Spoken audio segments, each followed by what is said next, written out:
Hello दोस्तों, स्वागत है आपका अपने यूट्यूब चैनल नौकरी स्टेशन पर। उम्मीद करता हूं कि आप लोग स्वस्थ होंगे और अपनी पढ़ाई अच्छे से कर रहे होंगे। तो आज का हमारा जो सेशन रहने वाला है काफ़ी इंपॉर्टेंट रहने वाला है, क्योंकि नए संसद भवन से रिलेटेड जितने भी क्वेश्चन होंगे वो आज हम इस वीडियो में कवर करने वाले हैं। ये वीडियो कॉम्पिटिटिव एग्जाम को लेकर काफ़ी इंपॉर्टेंट रहने वाली है, तो आप इस वीडियो को लास्ट तक जरूर देखिएगा। और अगर आपने अभी तक चैनल को सब्सक्राइब नहीं करा है तो आप चैनल को सब्सक्राइब कर दीजिए और जो साइड में बेल का आइकन आ रहा है इसे भी प्रेस कर दीजिए, ताकि आने वाली स्टैटिक जीके से रिलेटेड कोई भी वीडियो आप तक सबसे पहले पहुंचे। तो चलिए फर्स्ट क्वेश्चन की बात करते हैं। तो फर्स्ट क्वेश्चन है हमारे पास, भारत के नए संसद भवन का उद्घाटन कब किया गया था? तो भारत के नए संसद भवन का उद्घाटन कब किया गया था? तो 28 मई को भारत के नए संसद भवन का उद्घाटन किया गया था। तो ऑप्शन सी इसका सही होगा। ठीक है, चलिए नेक्स्ट बात करते हैं। नेक्स्ट है हमारे पास, भारत के नए संसद भवन का उद्घाटन 28 मई को किसके द्वारा किया गया था? तो भारत के नए संसद भवन का उद्घाटन 28 मई को किसके द्वारा किया गया था? तो भारत के प्रधानमंत्री श्री नरेंद्र मोदी जी के द्वारा यहाँ पर नए संसद भवन का उद्घाटन 28 मई को किया गया था। चलिए नेक्स्ट क्वेश्चन की बात करते हैं। नेक्स्ट क्वेश्चन है हमारे पास, नए संसद भवन के वास्तुकार कौन है? यानी कि नए संसद भवन के आर्किटेक्चर कौन है? तो इनका नाम है बिमल पटेल। ठीक है, तो ये इनकी फ़ोटो है यहाँ पर बिमल पटेल जी की। तो नए संसद भवन के वास्तुकार यही हैं, बिमल पटेल। चलिए नेक्स्ट बात करते हैं। इससे रिलेटेड कुछ यहाँ पर इम्पोर्टेंट फैक्ट देखिए आप। नए संसद भवन का निर्माण टाटा प्रोजेक्ट्स ने किया था, जबकि इसके डिज़ाइन को अहमदाबाद की company HCP design and management private limited ने अंजाम दिया है। ठीक है, तो आप इस चीज़ को भी ध्यान रखिएगा। चलिए नेक्स्ट क्वेश्चन देखते हैं। नेक्स्ट क्वेश्चन है हमारे पास, नए संसद भवन को बनाने में लगभग कितने करोड़ रुपए का खर्चा हुआ है? तो नए संसद भवन को बनाने में कितने करोड़ रुपए का खर्चा हुआ है? तो लगभग 1200 करोड़ रुपए का यहाँ पर खर्चा अब की बार हुआ है। ठीक है, जो पुराना संसद भवन था हमारे पास, इसको बनाने में लगभग आप मानकर चलिए कि 85 लाख के लगभग उस टाइम लागत आई थी। तो 85 लाख भी मतलब ये जो पुराने वाला हमारे पास संसद भवन था, इसका जो निर्माण है वो 1921 में किया गया था। ठीक है, अभी से रिलेटेड आगे हम क्वेश्चन भी आ सकता है। तो उस टाइम जो इसकी लागत आई थी वो 85 लाख के अराउंड आई थी, जो कि उस टाइम के हिसाब से काफ़ी ज़्यादा थी। ठीक है, और अब ये जो नया संसद भवन बना है हमारा, तो इसको बनाने में लगभग 1200 करोड़ रुपए का यहाँ पर खर्चा हुआ है। चलिए आगे नेक्स्ट क्वेश्चन की बात करते हैं। नेक्स्ट क्वेश्चन है हमारे पास, नए भवन के लोकसभा चैम्बर में कितने सदस्यों के बैठने की क्षमता है? तो नए भवन के लोकसभा चैम्बर में 888 लोगों के बैठने की यहाँ पर व्यवस्था की गई है।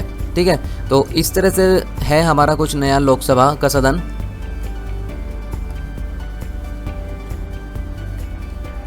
चलिए नेक्स्ट क्वेश्चन की बात करते हैं। उससे पहले हम यहाँ पर कुछ इंपॉर्टेंट फैक्ट देख लेते हैं। तो नए भवन के लोकसभा चैम्बर में 888 सदस्य और राज्यसभा में 384 सदस्य बैठ सकते हैं। दोनों सदनों की संयुक्त बैठक होने पर लोकसभा कक्ष में कुल 1280 सदस्यों के बैठने की व्यवस्था की गई है। ठीक है, चलिए नेक्स्ट क्वेश्चन की बात करते हैं। नेक्स्ट क्वेश्चन है हमारे पास, नए संसद भवन की आधारशिला कब रखी गई थी? तो नए संसद भवन की आधारशिला कब रखी गई थी? तो ये रखी गई थी 10 दिसंबर 2020 को। तो नए संसद भवन की आधारशिला 10 दिसंबर 2020 को रखी गई थी। तो काफ़ी इंपॉर्टेंट क्वेश्चन है, आप इसे रेड मार्क भी कर सकते हैं। आने वाले कॉम्पिटिटिव एग्जाम में ये क्वेश्चन काफ़ी इंपॉर्टेंट रहने वाले हैं, तो आप इन्हें ध्यानपूर्वक देखिएगा। और अगर आपने चैनल को सब्सक्राइब नहीं करा है तो आप चैनल को भी सब्सक्राइब कर दीजिएगा। इससे इंपॉर्टेंट कुछ फैक्ट देख लेते हैं हम। तो PM मोदी ने, यानी कि हमारे जो भारत के प्रधानमंत्री हैं श्री नरेंद्र मोदी जी, इन्होंने 10 दिसंबर 2020 को नए भवन की आधारशिला रखी थी और 3 साल से कम समय में यह बनकर तैयार हो गया है। तो 3 साल से भी इसमें कम समय लगा है। ठीक है, नेक्स्ट बात करते हैं। तो 64,500 वर्ग मीटर में फैली ये 4 मंजिला इमारत त्रिकोणीय आकार की है। तो जो ये भी काफ़ी इम्पोर्टेंट यहाँ पर फैक्ट है कि जो इसका आकार है वो त्रिकोणीय आकार है। जो हमारी पुरानी संसद है, ठीक है, तो उसका जो आकार है वो गोलाकार है, और अब की बार जो है वो त्रिकोणीय शेप में हमारी संसद का जो है अब की बार निर्माण किया गया है। तो ये काफ़ी इम्पोर्टेंट है। ठीक है, इसका एरिया भी आप याद रखिएगा, 64,500 वर्ग मीटर। चलिए नेक्स्ट क्वेश्चन की बात करते हैं। नेक्स्ट क्वेश्चन है हमारे पास, नए संसद भवन में कितने प्रवेश द्वार हैं?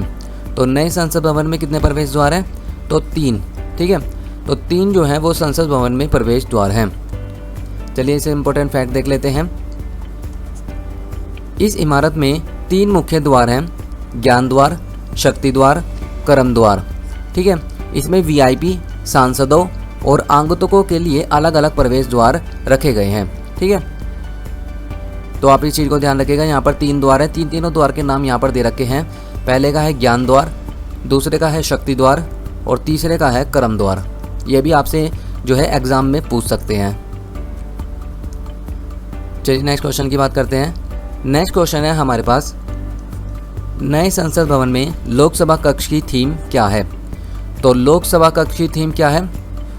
तो यहाँ पर राष्ट्रीय पक्षी मोर जो है यहाँ पर अब की बार थीम रखी गई है लोकसभा कक्ष की।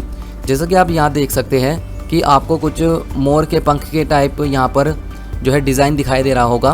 तो यही अब की बार की लोकसभा कक्ष की थीम रखी गई है, राष्ट्रीय पक्षी मोर की। तो काफ़ी सुंदर अब की बार जो है वो लोकसभा जो हमारी सांसद है वो बनकर तैयार हुई है। इसमें लोकसभा और राज्यसभा के लिए अलग अलग थीम रखी गई है। राज्यसभा की बात हम अभी आगे करेंगे। नेक्स्ट क्वेश्चन बात करते हैं, तो इससे ही रिलेटेड क्वेश्चन है, नए संसद भवन में राज्यसभा कक्ष की थीम क्या है? तो राज्यसभा कक्ष की थीम किस प्रकार की दिखाई दे रही है आपको? तो ये दिखाई दे रही है कमल के फूल की तरह। तो राष्ट्रीय फूल जो है हमारा कमल, उसी से जो है यहाँ पर रिलेटेड थीम रखी गई है राज्यसभा कक्ष की। चलिए नेक्स्ट क्वेश्चन की बात करते हैं। नेक्स्ट क्वेश्चन है हमारे पास, संसद भवन के उद्घाटन के उपलक्ष्य में कितने रुपए का एक विशेष सिक्का यानी कि स्पेशल कॉइन जारी किया गया है? तो कितने रुपए का किया गया है? तो 75 रुपये का यहाँ पर सिक्का जारी किया गया है संसद भवन के उद्घाटन के उपलक्ष्य में। ठीक है, तो आप इस चीज़ को ध्यान रखिएगा कि जब भी आपसे ये क्वेश्चन पूछा जाए संसद भवन के उद्घाटन के उपलक्ष्य में कितने रुपए का सिक्का जारी किया गया है, तो 75 रुपीज़ का। चलिए आगे बात करते हैं। नेक्स्ट क्वेश्चन है हमारे पास, नए संसद में ऐतिहासिक राजदंड सेंगोल को लोकसभा अध्यक्ष के आसन के समीप स्थापित किया गया है। सेंगोल किसका प्रतीक होता है? तो सेंगोल जो है वो इस तरह की जो है यहाँ पर कुछ राजदंड की तरह होता है। तो जो इसका प्रतीक, ये किस चीज़ का प्रतीक है, इसमें इस क्वेश्चन में ये पूछा है। ठीक है, तो सेंगोल जो है वो सत्ता हस्तांतरण का प्रतीक माना जाता है। पुराने समय में जो राजा महाराजा होते थे, जैसे कि चोल या गुप्त राज्य होते थे, ठीक है, तो जब वे एक सत्ता से दूसरे सत्ता को यहाँ पर शासन हस्तांतरण किया जाता था, तो उस समय जो है यहाँ पर सेंगोल की प्रथा थी। ठीक है, सेंगोल जो ये यहाँ पर जो ये प्रतीक है ये दिया जाता था। इसका मानना ये था, मतलब इसके दिए जाने का मानना ये था कि ये सत्ता जो है अब एक हाथ से दूसरे हाथ में चली गई है। ठीक है, सत्ता जो है वो हस्तांतरण हो चुकी है। तो जब पीएम मोदी जी को हमारे देश के प्रधानमंत्री है श्री नरेंद्र मोदी जी, इन्हें जब इस प्रथा के बारे में पता चला, तब इन्होंने जो है यहाँ पर इसे सेंगोल को मंगवाया। ये अभी तक प्रयागराज के एक संग्रहालय में रखा हुआ था, तो इसे वहाँ से मंगाकर जो है ऋषि मुनियों के द्वारा यहाँ पर स्थापित किया गया है लोकसभा अध्यक्ष के आसन के समीप। ठीक है, तो इसीलिए जो है यहाँ पर सेंगोल का जो ये क्वेश्चन है काफ़ी इम्पोर्टेंट हो जाता है। तो जो ये किस चीज़ का प्रतीक है, तो ये सत्ता हस्तांतरण का प्रतीक है। आप इस चीज़ को ध्यान में रखिएगा। तो सेंगोल से रिलेटेड कुछ इम्पोर्टेंट फैक्ट यहाँ पर देख लेते हैं। तो यहाँ पर लिख रखा है, ब्रिटिश शासन से सत्ता हस्तांतरण के प्रतीक ऐतिहासिक सेंगोल को नए संसद भवन में स्थापित किया गया है। तो जब ब्रिटिश शासन भारत पर था, जब ब्रिटिश ने यहाँ पर हस्तांतरण की थी नेहरू जी को, तब नेहरू जी ने सेंगोल जो है यहाँ पर अंग्रेज़ों को दिया था। ठीक है, और उनसे वापस लिया था, ताकि ये पक्का किया जा सके कि जो सत्ता है अब वो ब्रिटिश सरकार के पास ना होकर, ठीक है, वो इंडियन गवर्नमेंट के पास आ गई है। तो इसी को जो है यहाँ पर दर्शाने के लिए सेंगोल का प्रतीक जो है यहाँ पर लिया गया था। और इस सेंगोल को जो है इसके बाद प्रयागराज के एक संग्रहालय में रख दिया गया था, जिसे अब जो है यहाँ पर नरेंद्र मोदी जी ने निकलवाया है। और अब जो ये है वो लोकसभा अध्यक्ष का जो आसन होगा उसी के समीप यहाँ पर रखा जाएगा। यहाँ पर लिख रखा है कि देश के पहले प्रधानमंत्री जवाहरलाल नेहरू जी ने अंग्रेजों से सत्ता हस्तांतरण के प्रतीक के तौर पर सेंगोल को लिया था, जो लंबे समय से प्रयागराज के एक संग्रहालय में रखा हुआ है। तो जिस प्रकार का मैंने आपको बताया, ठीक है। नेक्स्ट की बात करते हैं। तो सेंगोल एक ऐसा राजदंड है जिसे सत्ता पर अधिकार के प्रतीक के रूप में जाना जाता है, ठीक है। तो सेंगोल इसी चीज़ का प्रतीक है कि सत्ता इस टाइम किसकी चल रही है, ठीक है। तो ये जो है इस चीज़ का प्रतीक माना जाता है। चलिए आगे बात करते हैं। नेक्स्ट क्वेश्चन है हमारे पास, मौजूदा संसद भवन का निर्माण कब शुरू हुआ था। तो जो मौजूदा संसद भवन है, यानी कि हमारी जो पुरानी संसद भवन है जो कि गोलाकार शेप में है, इसका निर्माण कब शुरू हुआ था। तो 1921 में जो है इसका निर्माण शुरू हुआ था। इससे रिलेटेड इंपॉर्टेंट फैक्ट देख लेते हैं। तो मौजूदा संसद भवन का निर्माण 1921 में शुरू हुआ था और 1927 में बनकर यह तैयार हुआ था। लगभग यह 100 साल पुराना है, ठीक है। 2026 के बाद परिसीमन की स्थिति में लोकसभा सीटों की संख्या बढ़ सकती है, क्योंकि आपको पता है कि अभी परिसीमन के तहत लोकसभा की सीटों पर जो है अभी प्रतिबंध लगाया गया है 2026 तक। तो अब जो है वो परिसीमन के तहत परिसीमन की स्थिति में लोकसभा की सीटें बढ़ सकती हैं, क्योंकि जो पुराना संसद भवन था उसमें इतनी सीटें नहीं थी कि वहाँ पर और लोगों को बैठाया जा सके। लेकिन जो अब की बार नया संसद भवन है ये काफ़ी बड़ा बना है और इसमें लोगों के बैठने की, जो सांसद लोकसभा के सांसद होंगे या राज्यसभा के सांसद होंगे, ठीक है, उनके बैठने की काफ़ी अच्छी व्यवस्था की गई है। तो 2026 में जो है इसे परिसीमन की स्थिति में यहाँ पर लोकसभा सीटों की संख्या बढ़ाई जा सकती है। आगे लिख रखा है, क्योंकि सीटों की संख्या बढ़ाने पर लगी पाबंदी 2026 में समाप्त हो जाएगी। जैसे कि मैंने आपको बताया कि जो अब तक सीटों की संख्या बढ़ाने में पाबंदी लगी हुई है 2026 तक लगी हुई है, और ये जो है वो 2026 में हटने की उम्मीद है, क्योंकि अब नई संसद जो हमारा नया संसद भवन बना है इसमें जो है लोगों के बैठने की काफ़ी अच्छी व्यवस्था की गई है। चलिए आगे बात करते हैं। नेक्स्ट क्वेश्चन है हमारे पास, भारतीय संसद में कितने सदन हैं। तो भारतीय संसद में जो है यहाँ पर 2 सदन रखे गए हैं, एक तो है लोकसभा और एक है राज्यसभा, ठीक है। चलिए आगे बात करते हैं। नेक्स्ट क्वेश्चन है हमारे पास, संसद का लोकप्रिय सदन कौन सा है। तो संसद का लोकप्रिय जो सदन माना जाता है यहाँ पर लोकसभा को माना जाता है। आप इसे इस तरह से भी याद कर सकते हैं कि इसके शुरू में भी लोक है और इसके शुरू में भी यहाँ पर लोक लिखा है। तो जो लोकप्रिय सदन यहाँ पर माना जाता है वो लोकसभा माना जाता है। चलिए आगे बात करते हैं नेक्स्ट क्वेश्चन की। नेक्स्ट क्वेश्चन है हमारे पास, संसद के किस सदन को प्रतिनिधि सभा भी कहा जाता है। तो प्रतिनिधि सभा कौन सी सदन को कहा जाता है। तो ये कहा जाता है लोकसभा को। तो संसद के किस सदन को प्रतिनिधि सभा कहा जाता है। तो लोकसभा सदन को जो है यहाँ पर प्रतिनिधि सभा कहा जाता है।